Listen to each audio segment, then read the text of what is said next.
मूलत यस त्रिपुरा सुन्दरी गाउँपालिकामा आएसँगै संस्थागत सुधारको रूपमा मैले अन्य गाउँपालिकाहरूको अवस्था कस्तो छ भन्नका लागि केही गाउँपालिकाहरूको नमुना अध्ययनको लागि भ्रमण पनि गरेको थिएँ। त्यसमा गण्डरी विशेष गरी गोरखा जिल्ला अन्तर्गतका विभिन्न गाउँपालिकाहरूको अध्ययन अवलोकन भ्रमणमा निस्केको थिएँ। त्यसमा धेरै नै नमुना चाहिँ प्रयोग गर्न लायक कुराहरू देखियो। सँगसँगै मेरो विगतको अनुभवलाई पनि मैले यस गाउँपालिकामा आएर परिवर्तनको रूपमा देखिने गरी परिवर्तन गर्नका लागि उपयोग गर्ने प्रयास गर्ने कोसिस गरेको छु। मूलत गाउँपालिकाको आर्थिक ऐनको संशोधन सबैभन्दा महत्त्वपूर्ण विषय रह्यो भने सँगसँगै बजार अनुगमन र त्यसबाट चाहिँ गाउँपालिकाको राजस्व सङ्कलनमा वृद्धि गर्नु महत्त्वपूर्ण विषय रहेको छ। बजार अनुगमनलाई हामीले तीव्र बनाइराखेका छौँ भने त्यसलाई चाहिँ प्रक्रियागत ढङ्गबाट जाउँ, कानुनले वैधानिकता दिने गरी जाउँ भन्नका लागि गाउँपालिकाको व्यवसाय दर्ता तथा नवीकरण सम्बन्धी कार्यविधि नै बनाएर कार्यविधिले तोके बमोजिमको जरिवाना पूर्जी काट्ने गरी तयारी भइराखेको छ।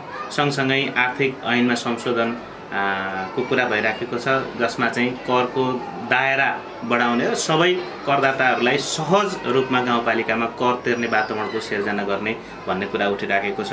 मूलत हाम्रो देशमा नै समस्या कहाँनिर छ भने कर तिर्छु भन्ने मान्छेलाई पनि सहज रूपमा कर तिर्ने वातावरण नभएका कारणले गर्दा राजस्व सङ्कलनमा कमी भइराखेको अवस्था छ। यस अर्थले 200 रुपियाँ कर तिर्नका लागि पनि 1000 रुपियाँ खर्च गरेर आउनुपर्ने धाउनुपर्ने बाध्यतालाई हटाउनका लागि अधिकार प्रत्यायोजन गरेर सकिने सम्मका करहरू वडा स्तरमा नै उठाउने, अझै करलाई सहज र सम्पूर्ण जनताको आम नागरिकको पहुँचमा पुग्ने गरी हामीले चाहिँ क्युआर जेनेरेट गरेरै कर सङ्कलन कार्यलाई अगाडि बढाउने भन्ने कुराहरू पनि गरिराखेका छौँ। अहिले नीति तथा कार्यक्रम लेख्ने तयारी भइराखेको छ। नीति तथा कार्यक्रममा पनि हामीले के प्रस्ताव चाहिँ भइराखेको छ भने गर्न सकिने विषयहरूलाई मात्रै नीति कार्यक्रममा समावेश गरेर जाने, न कि नीति कार्यक्रममा भद्दा विषयहरू ल्याउने, जनतालाई आश्वासन दिने तर काम चाहिँ गर्न नसकिने विषयहरू नीति कार्यक्रममा नल्याउने भनेर कार्यपालिकामा पनि प्रस्ताव भएको छ। त्यसै अनुरूपको चाहिँ नीति कार्यक्रम पनि ड्राफ्ट भइराखेको छ।